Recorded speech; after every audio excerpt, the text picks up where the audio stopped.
has really stepped up in a way that is nearly dizzying. As you remember, in January, there were headlines in this country that said, asleep at the wheel, where is Olaf Scholz? And there was a view that he was really exercising a lot of restraint, partly because of his party, the Social Democrats' long-standing Russia-friendliness, the sense that it's important to keep good commercial relations with Russia and so on. We have seen a complete turnaround. And as he said himself in his address to Parliament last Sunday, we woke up in a new world on February 24th. But even prior to that, he had made clear Germany was putting Nord Stream 2 on ice, that is no longer, that's the gas pipeline, of course, that would run directly from Russia into northern Germany, bypassing Ukraine, thereby depriving Ukraine of leverage vis-a-vis Russia, of transit fees, made it clear that now, finally, Germany was taking a stand on that, that it was certainly no longer viable in the face of Russian aggression. And we've seen him now calling for actions that many of us would have said just 5 or 6 days ago would have been inconceivable. German weapons exports to a conflict zone. That was prohibited by law. He has now said it is time for that taboo essentially to fall in the face of what he calls Putin's war. War has returned to Europe. And his overarching point in his address, and he has made this point numerous times, is that democracy will only survive if we fight for it. And he now means that literally. He is upping the defense budget by $100 billion for this year alone. That is tripling what had been allocated, and it's badly needed. As we know, the Bundeswehr is facing major weaknesses across all of the dimensions, from hardware to skills, technology, logistics. He named that, spelled it out. And beyond that, Germany has long pledged to finally someday fulfill its 2% of GDP obligation to NATO. That's going to happen, he says, more than 2% per year. So this is dizzying. And then also the agreement to very harsh sanctions. Germany was the last holdout on whether to exclude Russian banks from SWIFT. There was concern here about so-called collateral damage, both to the German economy and also to ordinary Russian citizens, given the fact that Germany supports, for example, civil society organizations in Russia with financial money that has to also go through payment transfer systems.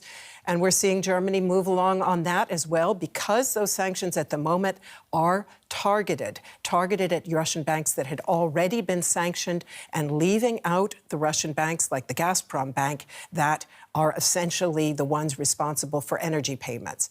The EU Parliament, in the address that we just heard, is now calling for sanctions that go further on SWIFT, that would, in fact, preclude European gas purchases. That would be a very tough measure. It would certainly hurt economies here as well as Russia's, but we're hearing more and more voices saying that's what needs to happen to stop Putin's war. Milena, we have described how much of a sea change that is for German politics, really. And how much of a difference, though, will it make for the issue at hand, that is, among others, a fast-track membership in the EU for Ukraine? Do you think Germany will throw its full might now behind Zelensky's request? It wasn't sounding like that yesterday when Foreign Minister Baerbock met with her Slovenian counterpart.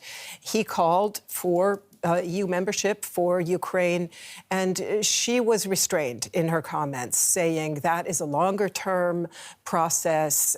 Every member, even fast-tracked members, have to meet certain conditions that could be complicated. So I think we won't see Germany jump fully onto that bandwagon right now. And I think there's also a sense among many people, what concretely would that achieve right now? Might the disadvantages be greater than the benefits. And the fact is, with the EU offering Ukraine a very large sum in support for immediate weapons military support, that may be more meaningful in terms of the current situation at this moment. But what President Zelensky is looking for is a symbolic gesture, a gesture that clearly says Ukraine is part of the West. And for me, you know, listening to his speech, I have to say, once again, the Cold War came back to mind. The idea of a real division of Europe, an iron curtain coming down across the continent once again. Leonard, we leave it here for a moment. Let's just briefly sum up what happened in the last half hour or so. Ukrainian President Volodymyr Zelensky has made a video address before a special session of the European Parliament. It was gathering to debate Russia's invasion. In a very emotional speech, Zelensky described the recent attacks on Ukraine's cities, saying Russia was targeting children. He reiterated his appeal for his country's immediate membership to the EU, saying the bloc would be stronger with Ukraine in it. Now let's cross over to our correspondent Barbara Wesel, who is standing by for us at the EU Parliament in Brussels. Barbara, what do you make of Zelensky's address to the EU Parliament? What stood out for you there?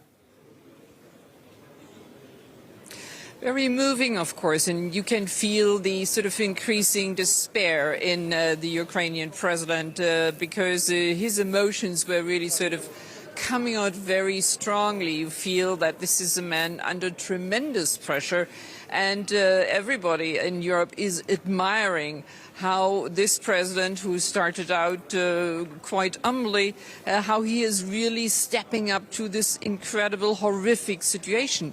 And then also what he said really was that the Ukraine doesn't want to be alone. They appeal to the European Union to become part I have of to at least this interrupt bloc. you right now because Olaf Scholz is beginning to speak, as I hear from the gallery. So let's listen in to what the German Chancellor has to say. Generally, but in specific policies that we discuss with one another. And these things came across in our bilateral conversations today discussing European and geopolitical issues. At the focus of our talks was, of course, the Russian attack on Ukraine and the consequences of this flagrant breach of international law. We agreed that this turns everything on its head, both in Europe and for the rest of the world, and we have given a clear response. Together with our partners, we have put a severe package of sanctions in place. We have isolated Russia from the SWIFT banking system, and we have constrained the options open to Russian banks and have hung heavy sanctions on Putin and those close to him. And all of this shows that we are absolutely on the side of Ukraine and will do everything we can to help Ukraine defend itself against this attack. Germany has decided also to support Ukraine militarily, so that military goods go from Germany to Ukraine so it can defend itself, and we will continue to offer other forms of support to Ukraine. At the same time, we are very much committed to NATO. Our Eastern Alliance partners can count on our commitment to our protection of the NATO territory. Together with my colleague, I would like to call on the Russian president to cease all combat immediately, to withdraw all troops from Ukraine, and to enter into a dialogue. Bloodshed must stop. Vladimir Putin is committing crimes on Ukraine. The attack on Ukraine by Russia will be very much in our minds in Versailles next week and the informal European Council meeting, but we will also be talking about options for investment to achieve green transformation and competitiveness of Europe in the decades to come. And we will also be looking at how we can motivate more private investment into this as well. Apart from energy, we need to offer a real opportunity for renewable energy to take the place of our dependency on energy imports. This is why Germany wants to be zero carbon by 2045, but now this situation means we need to increase the speed with which we achieve this long-term goal so that we cannot be subjected to blackmail or anything else in terms of our dependency on energy. The issues of how we can get the Fit for 55 package of environmental measures for the EU. We talked about some of the challenges facing us around migratory flows and how questions of rule of law in Europe can be achieved and brought forward within the European Union. The European Union is an organization we are in because we share values around rule of law, liberty and democracy, as well as the duties and rights that emerge from the free movement of workers in the Schengen period, which is why we are pleased that our bilateral ties will continue to strengthen, and we will continue our discussions as well about security. Chancellor Olaf, I'm very grateful to be able to be here in Berlin, to meet you, the new German Chancellor, and the re-elected President Steinmeier. Despite the terrible situation, particularly in times of crisis, close cooperation with our friends and allies and partners is of top priority. For many years now, our countries have had close ties on the basis of friendship, and it's my firm conviction that our good cooperation with your government in the months and years to come will only increase. Our neighborly relations are a model for cooperation in the EU. After our difficulties in the beginning with cooperation in the pandemic, we worked together very well.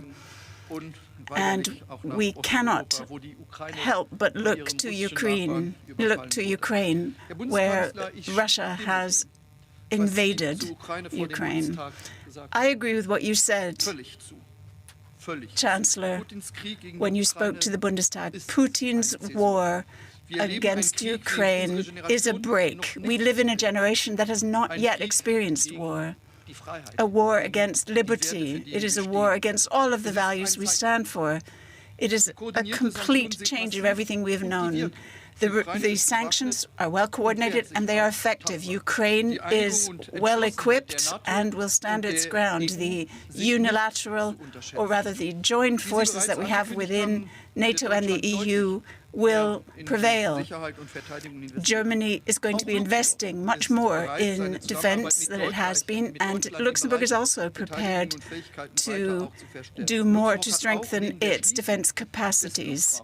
Apart from closing airspace for Russian aviation, we have also offered military support and imports to Ukraine. Humanitarian aid worth 100 million euros will go via the Red Cross and its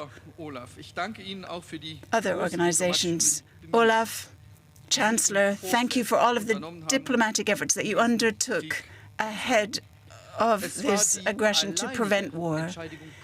It was a unilateral decision of Putin to unleash a war of aggression against an independent Ukraine. Our sanctions are the right way forward, and they are important because they will hit Russia where it hurts, and they will achieve an effect.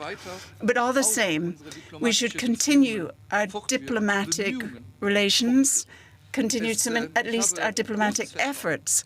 I have every faith that Germany and France, as partners at the heart of Europe maintaining a dialogue with Russia. It is not an easy dialogue to maintain, but we must ensure that we achieve a ceasefire as soon as possible. And if we don't speak with one another, it won't be possible to achieve this. The current situation in Ukraine strengthens once again the importance of solidarity. In the case of a war, we have to expect many people to flee their homes. The neighboring countries of Ukraine will be offered support from us, and we will also be expecting many people to have fled their homes from Ukraine to other countries as well. Finally, my thoughts are with the people in Ukraine. We have not forgotten you.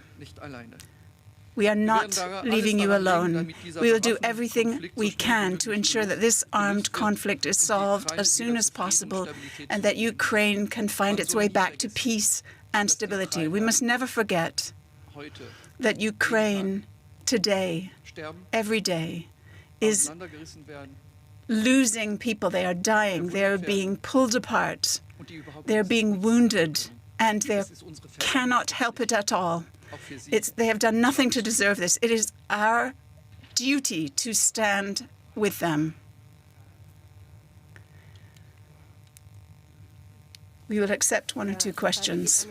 My question is to Mr. Scholz. That was in view of the current escalation. Statement there from the Prime Minister of Luxembourg, Xavier Bettel, following a statement of German Chancellor Olaf Scholz. There with me in the studio, listening to all this, is Melinda Crane, our chief political correspondent. Melinda, just referring to Olaf Scholz there, did he say anything new, groundbreaking, or was he just basically reiterating what he said on Sunday? Exactly. He reiterated these very dramatic measures that he announced on Sunday, and in fact he was thanked for that by Luxembourg Prime Minister Bettel, who said that Germany is now going to be stepping up to the plate, taking more responsibility. And one point that I found interesting was the link that Chancellor Scholz drew to energy policy and, of course, energy policy as security policy, because I think there was long some thinking in this country that maintaining good commercial relations with Russia, as in the example of the gas pipeline Nord Stream 2, was purely an economic matter, just doing business with one another and absolutely discounting the security side of this equation. And of course, we have become aware of that since February 24th. The scales have essentially fallen from the eyes of many German politicians who do see that the dependence on Russia for gas and oil and rare minerals and coal as well is a source of real vulnerability. And we were just talking about the possibility that stronger sanctions may be needed. The only thing that's really left in the toolbox that would have a major impact would be to cut off fuel purchases from Russia. That would badly hurt the German economy. And the question is, the EU has said it's got enough liquid natural gas now ready. We could get through the next few months, but this isn't a matter of a few months. This is the long haul, and that's what the Chancellor was talking about here. And it's going to require a major rethink of energy policy. And you and I will be talking to this for a long time to come. Thank you very much, Melinda. Melinda Crane, our chief political editor. And just to remind viewers who may have just joined us, Ukrainian President Volodymyr Zelensky has made a video address before a special session of the European Parliament. It was gathering to debate Russia's invasion. In an emotional speech, Zelensky described the recent attacks on Ukraine's cities, saying Russia was targeting children. He reiterated his appeal for his country's